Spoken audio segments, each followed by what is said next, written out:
வந்திருக்க மீடியா நண்பர் அவர்களுக்கும் என்னுடைய பணிவான வணக்கம் தெரிவிச்சுக்கிறேன். மேடையில் அனைத்து டைரக்டர் ஜாம்பவான் எல்லாருக்குமே என்னுடைய பணிவான வணக்கம் தெரிவிச்சுக்கிறேன். வீர தமிழச்சி அப்படின்னா இந்தியாவிலேயே உலகத்துக்கே தெரிஞ்ச ஒரே பேர் வீர தமிழச்சின்னா தமிழ்நாடு ஒன்று தான், எல்லாருக்குமே தெரியும். அது அவ்வளோ அருமையாக எடுத்து நம்ம மணிவண்ணன் சார், டைரக்டர் என்ன பண்ணுறது சுரேஷ் பாரதி, ஏன்னா ரொம்ப நாளாகி போச்சு. ப்ரொடியூசர் நித்யானந்த் சார், என்னன்னா இப்போ எல்லாருமே டேரக்டர் பற்றி பேசினாங்க, நான் ப்ரொடியூசரை பற்றி பேசணும்ல, உண்மை தானே. ஏன்னா ஒரு ப்ரொடியூசர் இல்லைன்னா சினிமாவே இல்லை அப்படிங்கிறது எல்லா மேலே இருக்கிற டைரக்டர் சொல்லுங்கள். ஏன்னா ஒரு ப்ரொடியூசர் இருந்தால் தான் டைரக்டர் அப்படியும், டைரக்டருக்கு அப்புறம் தான் எல்லா டெக்னிக்ஸும் வர முடியும். வீர தமிழிசை பொறுத்தவரை என்ன சொல்லணும்னா,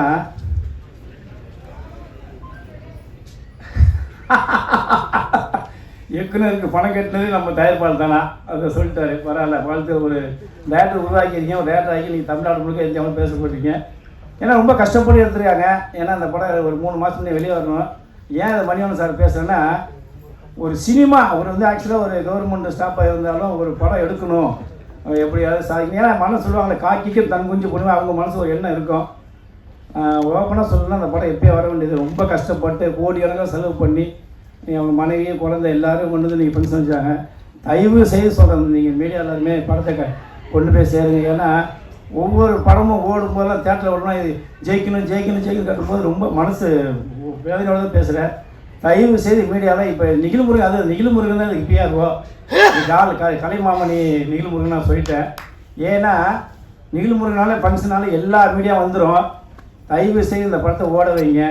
எக்காரத்தை கொண்டு வெள்ளி சனி ஞாயிறு 3 நாள் எக்காரத்தோட படத்தை கண்டென்ட் வந்து நல்லா இருக்க நல்லான்னு போய் தேட்டர்லேருந்து ஈவி மட்டும் போடாதீங்க. என்னோட பணிவான வணக்கத்தை கேட்டுக்கிறேன். ஏன்னா படம் பார்க்கறதுக்கு முன்னே எல்லாமே உள்ளே போனேன். ஏன்னா காலைல 9 மணி ஷோ கொடுக்குறாங்க, இல்லைன்னா நைட்டு 11 மணி ஷோ கொடுக்குறாங்க, இல்லைன்னா ஷோவை கேன்சல் பண்ணிடுறாங்க. நிறைய சொல்லி சொல்லி மனம் உளைச்சல் தான் உங்களுக்கு நான் பேசுகிறேன். தயவு செய்து வீர தமிழிசை படத்தை வெற்றி பட செய்யுங்க, பார்ப்பாதுங்க. தயவு செய்து எக்காரத்தோட சிறு படத்துக்கு எந்த சூழ்நிலையும் நீங்கள் வீரஸை கண்டென்ட் போட்டு பேச வேணாம், பப்ளிஷ் மட்டும் பண்ணுங்க, மக்கள் பார்த்து முடிவு பண்ணணும். நன்றி, வணக்கம். நடிகர் எழுத்தாளர் வீர ராமமூர்த்தி அவர்களை மேடை கழிக்கிறேன். இந்த சால்வை இன்று முதல்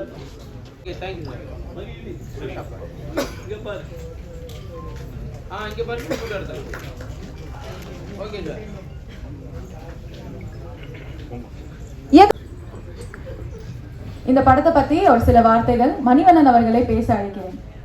இருக்கக்கூடிய இயக்குனர் திரு ஆர் உதயகுமார் அவர்களை, தலைவர் இயக்குனர் சங்கம் அவர்களையும் மகிழினி கலைக்கூடத்தின் சார்பாக அவர்களுக்கு என வரவேற்கிறோம்.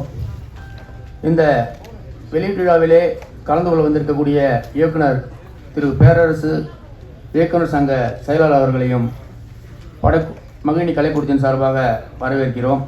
அனைவருக்கும் என் முதற்கண் வணக்கம். மகிழினி கலைக்கூடம் இந்த படத்தோ வீர தமிழச்சி இந்த படத்துக்கு ஃபைட் மாஸ்டர் மிரட்டல் செல்வா நான் தான். ஃபுல்லும் படம் முழுவதும் ஆக்ஷன். இந்த படத்துக்கு இந்த படத்தோட ஹீரோயினி பார்த்தீங்கன்னா சுஷ்மிதாவுக்கு ஃபைட்டு ட்ரைனிங்கு எதுவுமே கொடுக்கல. ஆனால் சொன்னதை புரிஞ்சுக்கிட்டு ஒவ்வொரு ஃபைட்டுமே 3 ஃபைட் இருக்கு அவங்களுக்கு. சஞ்சீவ் சாருக்கு விஜய் சார் நண்பர்னு தான் எல்லாருக்கும் தெரியும்ல. நான் விஜய் சார் மெயினில் வச்சுருந்தா அவர் ஃபைட்டே எடுத்தேன் சஞ்சீவ் சார். ஏன்னா விஜய் சாருக்கு ஃபைட்டு டூப்பு கில்லி முதல் அழகு தும்பம் வரை 8 படம் நான் தான் டூப்பு. அதுக்கு அண்ணன் பேரரசு சாரோட படம் திருப்பாச்சி, சிவகாசி படம் முழுவதும் 2 படத்துக்குமே நான் தான் டூப்பு. விஜய் சாருக்கு கம்போஸ் பண்ணது நான் தான். என்னோட குருநாதர் ராகிராஜஸ்க்கு இந்த நேரத்தில் நன்றி சொல்லுகிறேன். ஏன்னா பேரரசு சார் இருக்கார் பக்கத்தில்.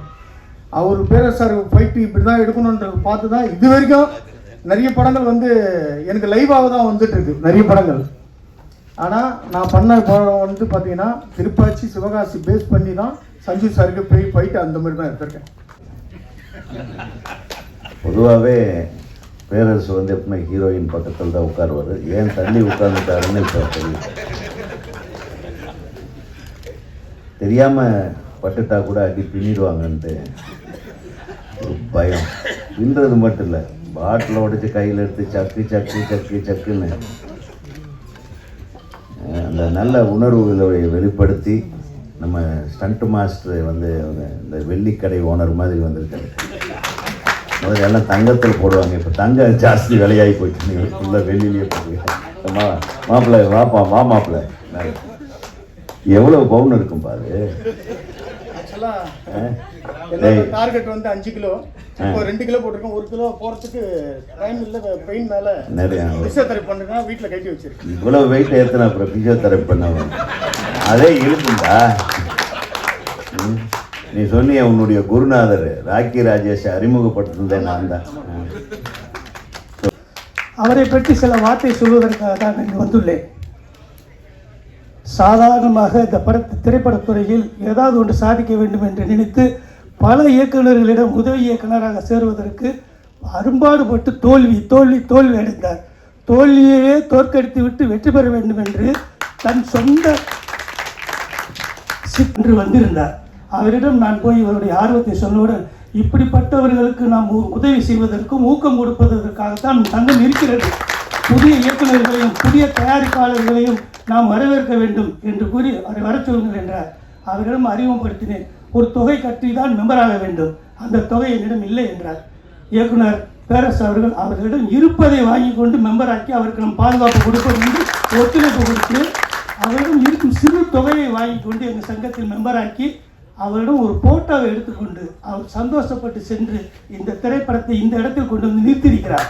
அடி வாங்காமல் எஸ்கேப் ஆகிடலாம் அப்படின்ட்டு. ஆனால் மாஸ்டர் திடீர்னு மாட்டி விட்டார். நீங்கள் அடி வாங்கினா தான் இதில் நல்லா வரும் சீனு, தயவு செஞ்சு வாங்கிக்கிங்க, ஒரு இது கூட மிஸ் பண்ணுறாதீங்க அப்படின்னு சொன்னார். அப்புறம் அடி வாங்கின பிறகு தான் தெரிஞ்ச சீன் நல்லா வந்திருந்தது. 2-3 நாள் நம்மளுக்கு உடம்பு வழியில் போய் ரெஸ்ட்டில். அடுத்தபடியாக எங்களை வாழ்த்த வந்த வழக்கறிஞர் ஷீலா ஆனந்த் அவர்களை பேச அழைக்கிறேன். வணக்கம். மெடையில் வீட்டிற்கும் வணக்கம்.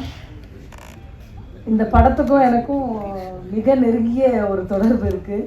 ஏன்னா சுரேஷ் பாரதி சார் எனக்கு கொஞ்சம் வருஷமாக எனக்கு தெரியும். முதல்ல வந்து ஒரு அட்வொகேட்டாக அவர் நிறைய இதில் என்னை பார்க்கும்போது நீங்கள் ரொம்ப போல்டாக இருக்கீங்க அப்படின்னு சொல்லுவாங்க. இந்த படம் எடுக்கிறதுக்கு முன்னாடி என்னையே தான் கேட்டாங்க, நீங்கள் இந்த ரோல் பண்ணுறீங்களா, கண்டிப்பாக இது உங்களுக்கு நல்ல ஆப்டாக இருக்கும் அப்படின்னு சொல்லிட்டு. சில காரணங்கள்னால அது பண்ண முடியாமல் போச்சு. எப்படி அப்ரோச் பண்ணணும், சட்டம் வந்து ரொம்ப ஸ்ட்ராங்காக விமென்ஸுக்கு ரொம்ப ப்ரொடெக்டிவாக நிறைய ஆக்ட்ஸ் இருக்குது. அதை அப்ரோச் பண்ணுற இடங்களில் எங்கே மிஸ் பண்ணுறோம் அப்படின்றத பார்க்கணும். பேரண்ட்ஸ் கண்டிப்பாக வளரும்போது பெண் குழந்தைங்களுக்கு நிறைய விஷயங்களை நம்ம வந்து சொல்லி வளர்க்குறோம். அதில் வந்து அவங்களோட பாதுகாப்பு அப்படிங்கிறத கண்டிப்பாக உறுதிப்படுத்தணும்னு நான் சொல்கிறேன். நமக்கு எதுக்கு நம்ம அசிங்கப்பட்டுருவோமோன்னு கடந்து செல்லும் பொழுது அது வந்து அந்த தவறை இழைக்கிறவர்களுக்கு ஒரு பெரிய ஒரு கவசம் மாதிரியும், இன்னொரு இடத்துல அதை தவறு பண்ணுறதுக்கு ஒரு பெரிய வாய்ப்பாகவும் அமையுது. இது லாவோட சிஸ்டம் பிரகாரம் வந்து இப்போ நீங்கள் வெளிநாடுகள்லாம் பார்த்தீங்கன்னா, இப்போ சவுதி அரேபியாலலாம் பார்த்தீங்கன்னா, இந்த பெண்களுக்கு விரோதமாக செய்கிற எந்த ஒரு விஷயமா இருந்தாலும் இம்மீடியட்டாக அவங்கள வந்து ஸ்லாட்டர் பண்ணிடுவாங்க. அந்த உடனே மரண தண்டனை வந்து விதிச்சிருவாங்க. அந்த அளவுக்கு நம்மளுடைய சட்டம் வந்து ரொம்ப இதாக இல்லை ஆக்சுவலி. ஆனால் அவங்களுக்கு தண்டனை வாங்கி கொடுக்கறதுல நிறைய விஷயங்கள் வந்து நமக்கு இருக்குது. ஆனால் அப்ரோச்சஸ் தான் நம்ம அது கரெக்டாக பண்ணுறதில்ல.